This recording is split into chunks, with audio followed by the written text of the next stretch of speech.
8 сынып бойынша геометрия пәнінен 490-дық ТЖБ тапсырмасы. Жалпы балл саны бізде 20 балл. Бірінші тапсырма, бірінші нұсқаның бірінші тапсырмасы.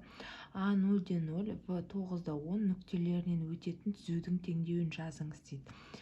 Бізде А-ның нүктесі берілген, В-ның нүктесі берілген. Дайын формулаға қоямыз да есептей саламыз бұл жерде бізде.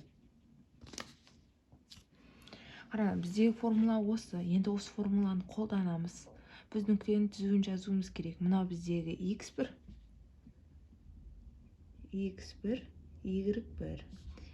x2, y2-ні орнына апарып қоямыз. Сонда бізде есепте келе теңдеуіміз 10x азайтылған 9y тең 0 болады. Сонда жауабымыз түзудің теңдеуі осыған тең деген сөз. Келесі, екінші тапсырмада егер А0-0, В5-0, С12-3 болса, АВСД параллелограммның Д төбесінің координаталарын табыңдар. Пидің диагоналының қиылысу нүктесі дейді. Енді бізде формула. Диагональ деген сөзіміз қақ ортасы, я? Екі түзудің қиылысуы. Енді бізде координатасы А-нікі берілген, В-нікі берілген, және С-нікі берілген мәндер. Енді біз бірінші П-ні анықтап алуымыз керек. Міне П нүктесі А мен С түзуінде орналасқан болып тұр. А мен С диагональ, ортасында П деп тұр. Сол бойынша міне мына формуланы қолданамыз. Сонда анықтаймыз. П, яғни бірінші X өсіндегі, П нүктесінің координаталары алдымен -1,5-ге тең. Екіншісі, бізде уже Д төбесін анықтауымыз керек. Д-ның координаталары енді қараңыздар. Мына жердегі Д түзуі, Д нүктесі, міне қараңыздар. Д мен В екеуі бізде түзу болып тұр, ортасында П болып тұр. Сонда біз анықтаймыз бұл жерде теңдеу құру арқылы. Нақты формула сияқты шығарып есептеп бөле салмаймыз. Енді қараңыздар, біздегі мына жерге біз П нүктесінің координатасын қоямыз. Ол дегеніміз 6, ал бізде Д нүктесінің координатасы белгісіз. Осы теңдеуді шығарып барып есептегенде Д нүктесінің координатасы 7 болды. Y-те де дәл солай. Бірінші мынаны қолданып барып теңдеуді шығарып, кейін Д нүктесінің екінші координатасын анықтаймыз. Өйткені бізде қараңыздар, мына 2 В-ді, Д-В түзуінде П нүктесі орналасқан. Ал егер П-В нүктесінде Д нүктесі орналасса, онда қосып бөле салатын едік. Қақ ортасы бұнда орналасқанда. Енді қараңыздар, сонда жауабы есептей келе 7 мен -3-ге тең болады координаталары. Келесі үшінші есеп. М нүктесі ПК кесіндісінен П нүктесінен 3/1 қатынасыны бөледі дейді. Егер М 2/-4, К 3/5 болса, П нүктесінің координаталарын табыңдар дейді. Енді қараңыздар, бізде қатынас берілген, ол 3/1 қатынасындай деген сөз. 3-ті 1-ге бөлсек, 3-тің өзі шығады. Енді біздегі формуламыз осы формуланы қолданамыз да анықтаймыз.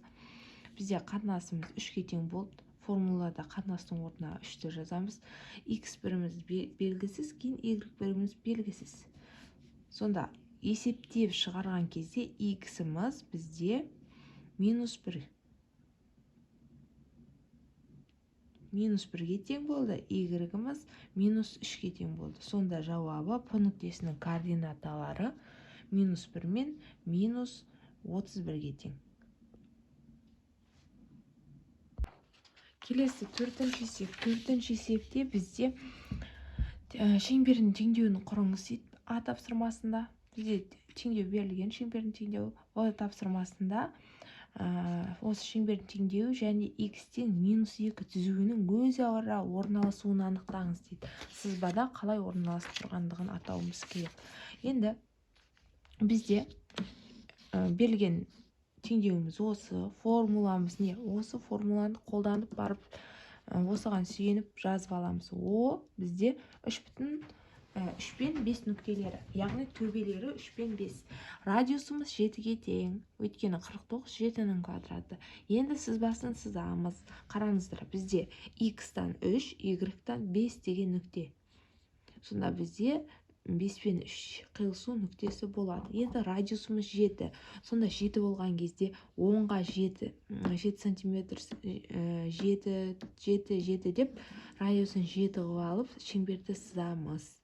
Сонда біздегі радиусымыз 7-ге тең, төбелеріміз 3 пен 5-ге тең. Шеңбердің сызбасы осылай болды А тапсырмасы бойынша. Енді В тапсырмасында бізде айтады x тең -2 түзуінің өзара орналасуы дейді. Сонда қараңыздар, x -2, яғни міне мына түзуіміз бізде. Бұл жерде қарасаңыздар, түзу мен шеңбер екі ортақ нүктеде, екі ортақ нүктесі бар. Міне мына нүкте біреуі, екіншісі мына нүкте.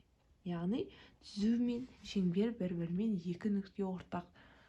Екі ортақ нүктесі бар, яғни қиылысып тұр бір-бірімен ше, сызба бойынша. Сонда В-ның жауабы екі ортақ нүктесі бар және қиылысады деп жазып қоямыз В тапсырмасына. Келесі 5-ші тапсырма. 5-ші тапсырмада айтылған суретке ОБ тең 10, АО 8 төбірасы 2, АО сәулесі OX өсімен 45 градус жасайды, ал В нүктесі OY өсінен арақашықтығы 8. А тапсырмасында А нүктесінің координатасын табыңыз. В тапсырмасында В нүктесінің координатасын табыңыз дейді. Яғни бізде А тапсырмасында мына координатаның мәні неше екенін анықтауымыз керек. В нүктесінде мынаның координатасын анықтауымыз керек. Сонда қараңыздар, ал С тапсырмасында АВ кесіндісінің ұзындығы, яғни мына екі нүктенің ұзындығы қанша екенін анықтауымыз керек 3-ші тапсырмада. Сонда 1-ші тапсырма бойынша қараңыздар. Бізде мына жерде 45 градус. Мына жеріміз тік бұрыш. Сонда мына бұрышымызда 45 градусқа тең. Өйткені үш бұрыштың ішкі бұрыштарының қосындысы бізде 180 градусты беру керек. Енді қараңыздар, бізде сонда екеуінің арасындағы бұрыштарымыз 45 болғандықтан АК мен ОК түзулері бір-біріне тең деген сөз. Міне. Бізде АК мен ОК. Мына екі катеттер бір-біріне тең. Мынау міне мынау екеуі бір-біріне тең түзулер. Енді бұл жерде біз шығарамыз. Енді екеуі 90 градусқа тең болғандықтан, яғни катеттердің квадраттары гипотенузаның квадратына тең деген формуланы қолданамыз Пифагоров теоремасы бойынша. Сонда есептей келе бізде мынау x белгісіз. Сонда формула бойынша жазған кезде 8 төбірасы 2-ні мына сызбада берілген және мына жерде де жазылған АО-ның ұзындығы. Сонда есептей келе x-іміз плюс-минус 8-ге тең. Сонда жауабы А нүктесінің координатасы 8 деген сөз. Бізде екеуінің координатасы. Өйткені қараңыздар, неге 8 дедік? Түсіндіріп кетейін. Мына жеріміз бізде 8. Бұл деген сөзіміз x-тің -8-і. Сол үшін -8 болды. Ал мына жағымыз бізде 8. Ол y-тікі. Ол бізде +8 болды. Өйткені мына екі нүктеміз тең ғой бізде. Бірінші біз -8-ді жаздық. Өйткені x бірінші жазылады. Ол бізде солға қарай жылжып тұр. Екінші y-тің 8-ін жазып қойдық. Сонда -8 бен 8 координатасы. Келесі бізде В нүктесінің координатасы. Міне қарасаңыздар, мына жерде 8 берілген. Біз тек қана мына y нүктесін анықтауымыз керек. Сонда қарасаңыздар, тік бұрыш болып тұр. 10-ның квадратынан 8-дің квадратын азайтып тастасақ, мына қабырғамыз шығады. Есептеген кезде 10-ның квадраты 100, 8-дікі 64, азайтқанда 36, түбір астында. Сонда ол 6 деген сөз. В-ның координатасы 8 бен -6-ға тең. Неге сүйен -6 дедік? Өйткені Y бізде төмен қарай тұр. Қарасаңыздар, міне. Y-тің төменгі жағында тұр. Ал егер үстіңгі жағында тұрса, біз плюс деп қарастыратын едік. Сол үшін -6 деп қарастырамыз.